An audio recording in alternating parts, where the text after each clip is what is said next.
This is a part two to a video I did yesterday, forced back to the office. Yesterday, we talked about the social media aspect. Today, we will focus in on are companies using work from home, mandating their employees back to the office as the way to silently lay people off. Let's get into the clips. Is return to office just quiet layoffs in disguise? So, first of all, what's a quiet layoff? Well, a lot of people are saying that all of these companies that are making people return to the office when they've had really good success the last 3 years of working from home are just doing it so that they can get people to be like, I moved to Montana because you said we were always going to be remote and my lifestyle is way cheaper here and I'm not returning to the office. So they know that those people will quit. It's a lot cheaper for companies to do that than for the company to bring the people in, give them severance, a week of pay for each year that they were there, all that kind of stuff, give them a package to be able to transition them out without getting any lawsuits or any trouble. So companies have started to use this tactic of saying people have got to come back. Now, it doesn't mean that every single company that is having people return to office is doing it for this kind of nefarious reason. But employees are not so innocent in this either. We also had employees really quiet quitting on companies throughout all this time. And there's some good reasons for that and some bad reasons for that too. That's another video. But here today, when we're talking about quiet layoffs, this is absolutely happening. And you can know when it's happening because there's a difference between a company that is struggling and the numbers aren't good and they're not having innovation and not having new products and not having new ideas and they're not moving forward, so they want to get people back together. That's a good reason to have return to office. Or smarter, if you want to have it really good for recruiting for your company, to have hybrid. But companies that are doing this whose stock price is absolutely soaring and they're still having record quarters ever since COVID came, it's no good reason for this. It's no good reason to have return to office when the numbers are doing terrifically. So really, you have to look at it and try to figure out which is which. I want to know if you guys have experienced this. Have you experienced the quiet layoffs of being returned to office when the company is doing great, only to sit in your office to have a Teams meeting or a Zoom meeting with people that are just down the hall and you never get together anyway? So companies, don't do this. If you're going to bring people back, actually have them integrate. Don't just have them sit in their office just to do a online meeting anyway, so there's no reason for people to be back together. It makes absolutely no sense. Let people get rid of their commute. Let them take their kids to school. Let them be able to throw a load of laundry in on the lunch. This is silly. If the company's doing great, don't make people come back. If the company is struggling and it makes sense financially, then I understand bringing them back. Let me know your thoughts. Again, he makes solid points, but ultimately, these companies want to be as lean and as efficient as possible, and they see this work from home, transitioning from work from home back to the office as a way to consolidate quietly and without having any negative feedback or press. Again, they know by having this mandate and forcing people back to the office that some people are going to voluntarily quit, which means they will not have to offer them severance pay. And ultimately, when those people quit, they will not replace those positions and just put the workload on the rest of the employees. Let me know in the comments below. Has your company mandated that you come back to the office? Return to office is literally layoffs in disguise, or quiet layoffs. Let me explain. Whenever they do a forced return to office, a small percentage of people at the company will end up quitting. This might be to do with someone not being able or willing to do the daily commute. It could also be because they are located out of state because the company was previously fully remote and they are not willing to uproot their family, sell a house, buy a new house, do all the things that are needed to relocate to work at the same company. Therefore, they're forced to quit. For the company, this is a great strategy. Number one, they don't get all the negative press and feedback from doing layoffs, particularly around the holiday time. And they also don't need to pay anybody that quits any type of severance as part of a layoff package.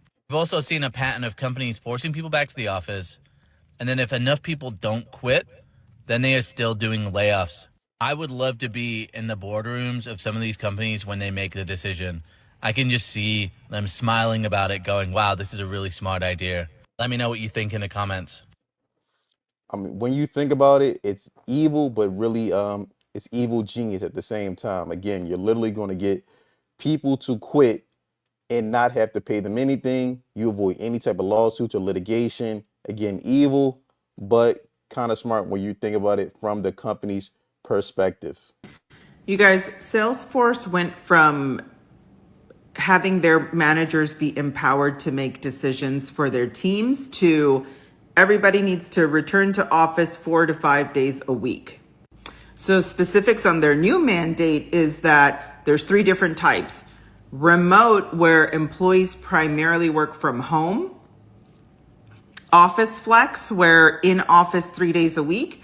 And office based, where they work in office 4 or 5 days a week. But the deal is that sales, workplace services, data center, engineering departments, and some, support technicians will be mandated to work from office 4 to 5 days a week starting October 1st. Some of the other departments, including marketing, legal, and product teams, will have office flex, which is near an office and some sort of hybrid. And then full remote will actually be an exception rather than the norm. So even though they said they have policies around remote, So basically, that's going to be left for everybody in upper management.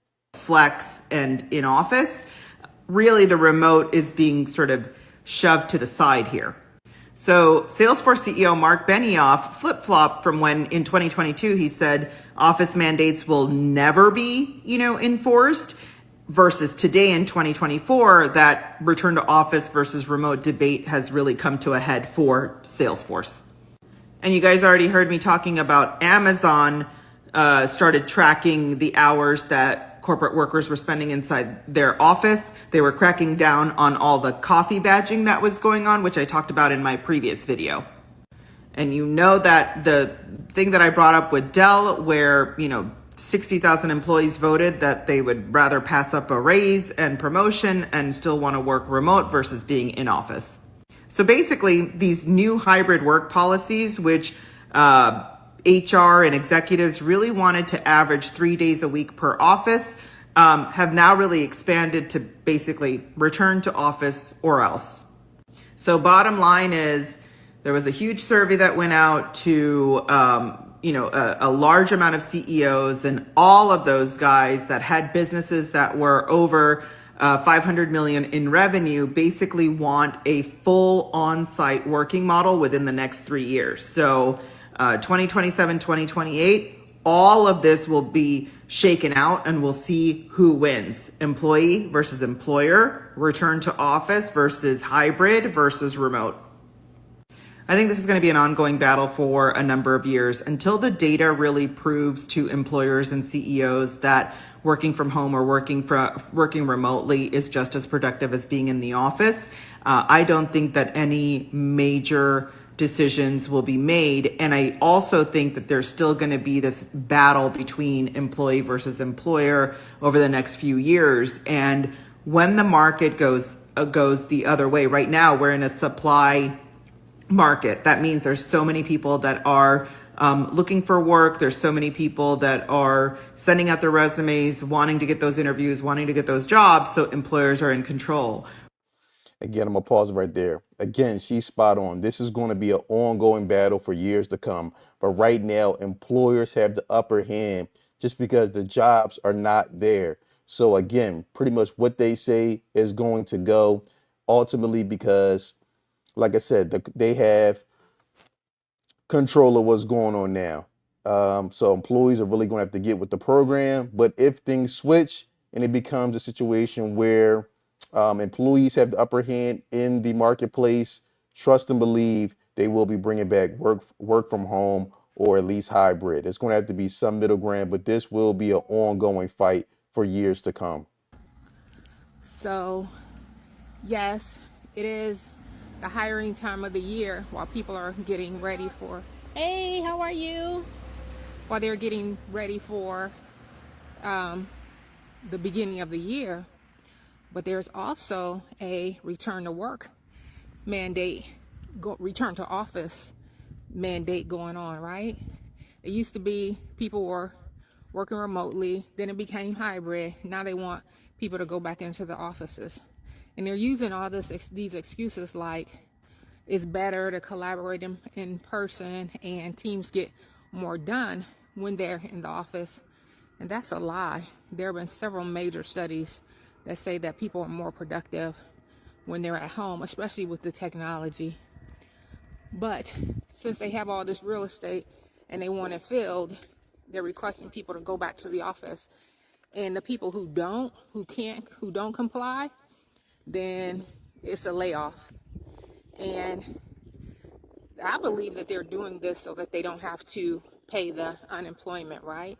So it's kind of like a bait and switch, return to office or get laid off. And they're letting people know up front.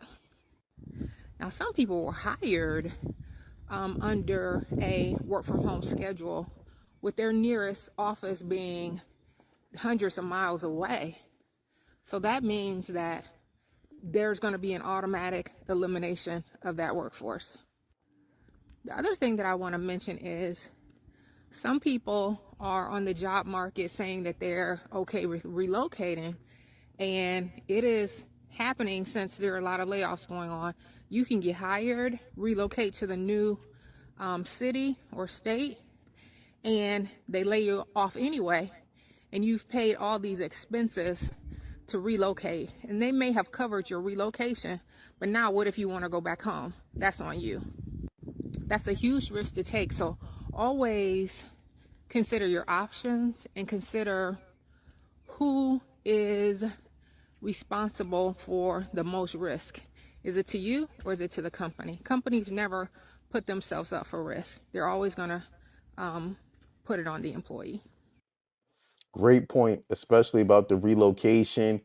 Imagine uprooting your whole family. You move to a new city, new state, and then 6 months after start your new job, you are let go. Again, you always have to calculate the risk versus reward. Again, like I said, this is going to be an ongoing battle with this work from home.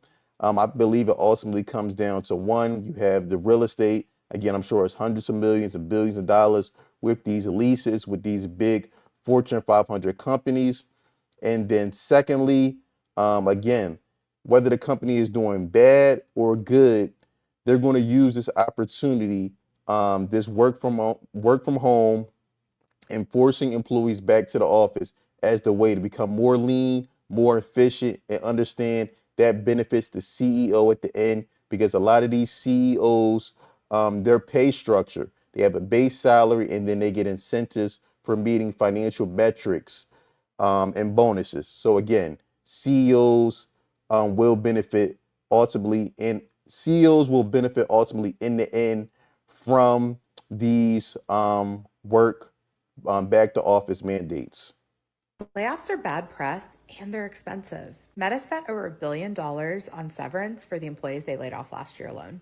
If you quit, they don't get the bad press and they don't have to pay you. Instead, use the time you have to figure out how you can get one of these exemptions, or consider teaming up with your colleagues, like the people at SAP are doing a petition. At Amazon, they're talking about unionizing.